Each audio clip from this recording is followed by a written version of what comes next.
Hi అండి. మీరందరూ భోజనం చేశారా? నా భోజనం ప్లేట్ ఇదిగో చూడండి. ఇది బెండకాయ ఫ్రై. దీంట్లో కొంచెం చింతపండు వేసి చేస్తారు, అంటే వేడి చేయకుండా ఉండడం కోసం.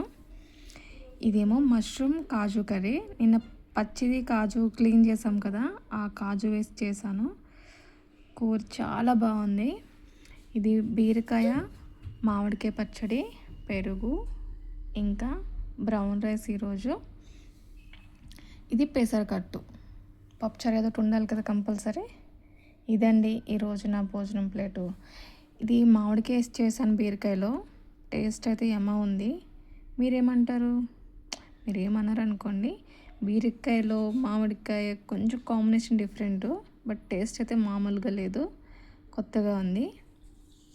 మామిడికాయతో ఏం చేసినా కూడా సూపర్గా ఉంటుంది.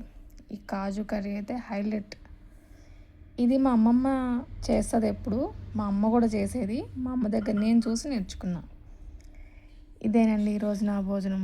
పెరుగు చూసారా ఎంత గడ్డగా ఉందో. జున్ను కాదు కాదు ఐస్ క్రీమ్. జున్నులాగా ఉంది, బట్ ఐస్ క్రీమ్లా ఉంది.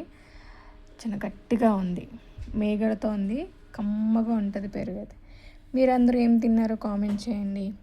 ప్లీజ్ లైక్ చేయండి, షేర్ చేయండి, సబ్స్క్రైబ్ చేసుకోండి ఫ్రెండ్స్. Bye bye.